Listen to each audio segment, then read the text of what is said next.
So he drops down. So I start wailing now. This is my turn. I'm like, pow, pow, pow.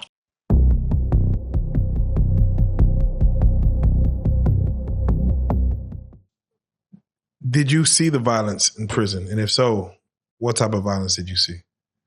On an extreme level. A lot of fights, disrespecting, TV wise, your area, And it is true.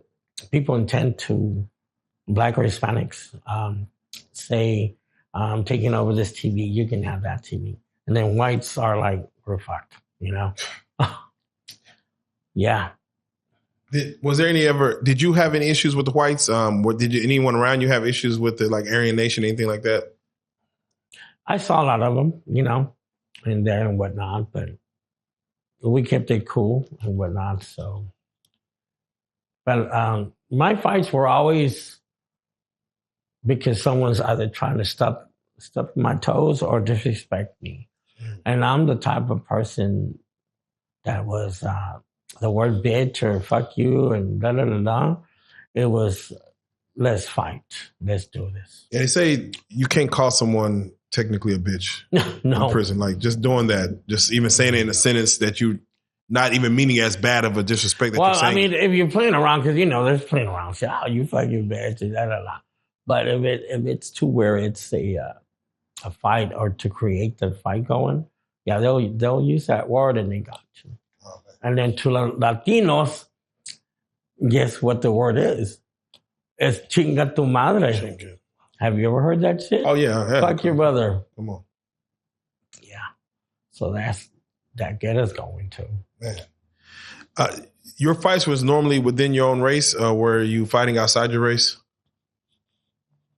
Anybody and everyone that disrespected me. I fought whites, Hispanics, blacks. Do you remember your worst fight? And if so, can you walk us through what you feel was your worst fight?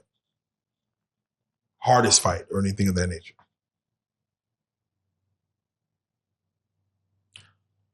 Well, I think it was my last fight before I got out. Some black dude, tall, just because he could lift all the weights plus a person on top. And back then, of course, I'd be, again, I'm not going to back down for nothing. If you win, you win. If I lose, I lose. But my thing is, you're not going to fuck with me just like that. Yeah. We're going to go at it. But, that's the mentality and the way I was when I was in there, And, but yeah, that dude came up to me and just because he was tall and he grabbed me and goes, fuck you, motherfucker. What the fuck you think you're going to do? And I think everybody was during lunchtime. Nobody was there, basically. So we went at it on our own. So, yeah, nobody was there. And the guards let us fight. Oh, wow.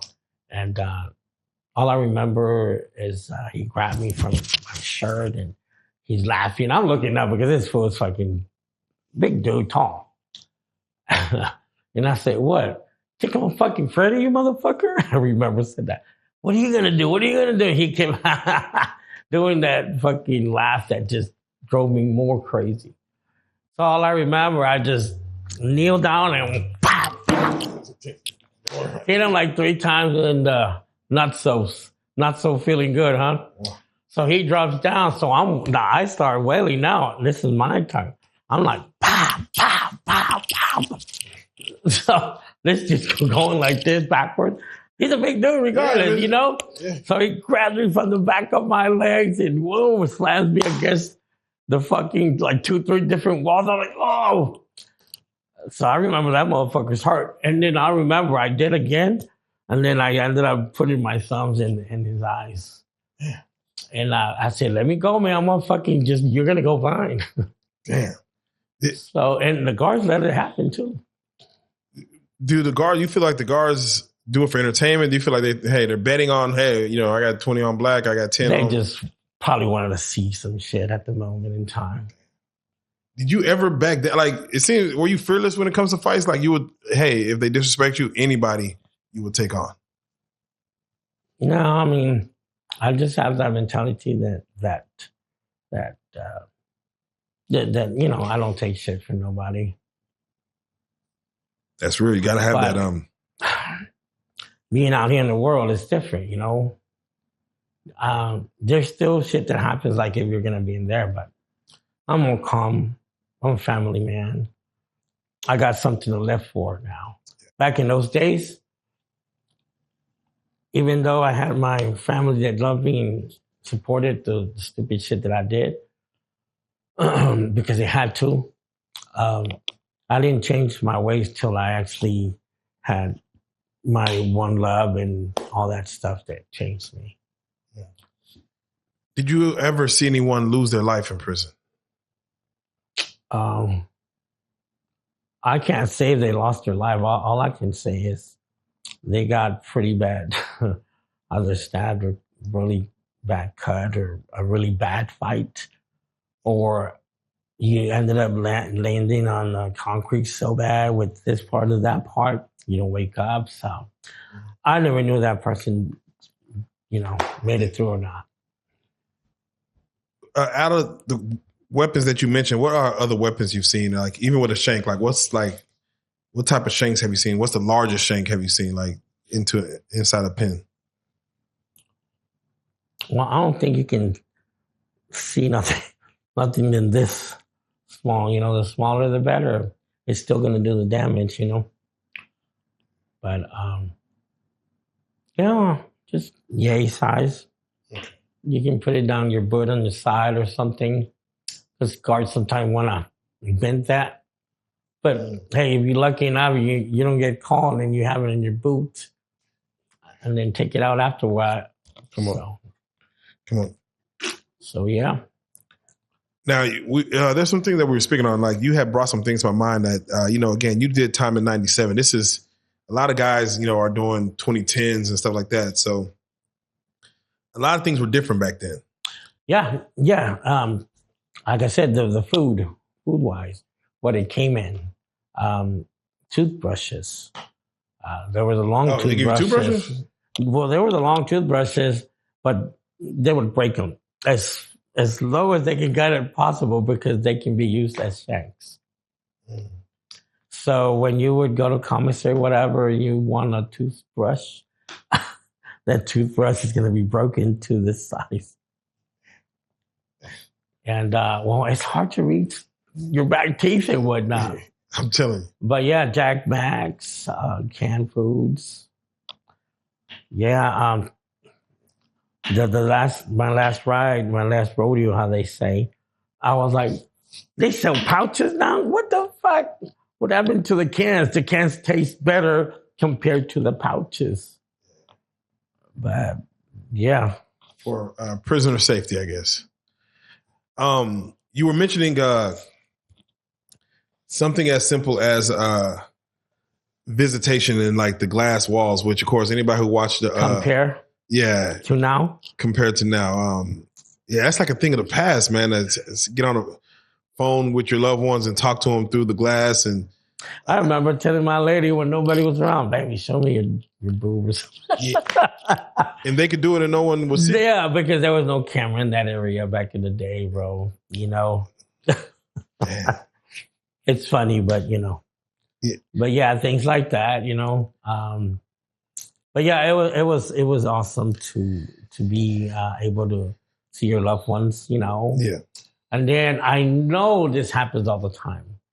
Back then, of course, you got a friend of a friend, but yet you're on this side of the phone, and then your homeboy is like, "Hey, what's your homeboy?" And then you know you're doing all this shit trying to smack on this other girl, you know, while you're talking to, let's say, his sister or some shit, you know, your mom. Yeah. So yeah. How is it now with visitation? Is it just the glass is not a thing that's just out in the open now? I think you could just sit there with your loved ones now, I guess, without having between the glass. I'm assuming. I don't know. Yeah. I mean, from what I know, I still got locked up this last time for child support, which I never thought. Gotta do it. And you know, again, that's when I realized that there was no more phone calls, no more one-on-one. It was just through some tablet shit. Oh, it's a tablet to like a FaceTime. Yeah, like through your phone, download some app or whatever. Yeah, nah. Yeah, I was in Denton and they moved to freaking College Station area. And I said to myself, man, I've done my time. Come on, leave me the fuck alone. Yeah. You're locking me up for, I'm a man that I'm trying to work out here and yet you're locking me up because I ran behind. Oh man. Now you had also mentioned conjugal visits. Back in the day. Yes. I never needed that or ever happened to me. But through friends, yeah. I always felt like that is something that not every prison had it. Yeah, it could help a prison. They did have it. What are your thoughts of them not allowing that? What are your thoughts when they don't allow? Man, of course, they should have known that since day one. But I'm guessing everything comes through there: money, the drugs, whatever you needed. You know, that was easier. That makes sense. Yeah. You know, they say that you know, people getting violated in prison it happened more in the past, and they created some law to where now they have like a safe prison system where no one could get violated, like a man can't violate another man. Well, I think coming from my dad, I think being violated like that, it's two things. You're, excuse my language, you're bi, gay, whatever, or they're just going to take your manhood because that's your punishment, your sufferingness, you know? We own you, or I own you, either way, you know? That's what I believe. Was it ever a situation, especially again, this might be going back to, the 80s and stuff like that, but when you see, we hear stories of like, the booty bandit that's going to, don't go to prison because if you're weak and frail, they're going to get you. Even the time that you served, was that ever an issue that you saw where some like people are preyed on like that? Or that's more of the TV stuff. It is more technically safe unless you want to go that way. I think in my valley in Brownsville, I saw a few that were hardcore in the street. And then all of the blues, I see them fucking coming out, I guess, went to prison or whatnot, or jail. And I'm like, man, that dude used to be a hardcore. What's going on? He's dressed in a fucking red dress now. He's not dressing like a guy. What's going on? So I saw that a few times there in El Valle, as a kid, 9 years old, 8 years old. So the Valle was bad. I mean, the neighborhood was bad. Shooting, stabbing, killing. Again, it was back and forth, just like any other city or any other place that you got your neighborhoods. You're not supposed to be over here. You don't belong over here. Stuff like that.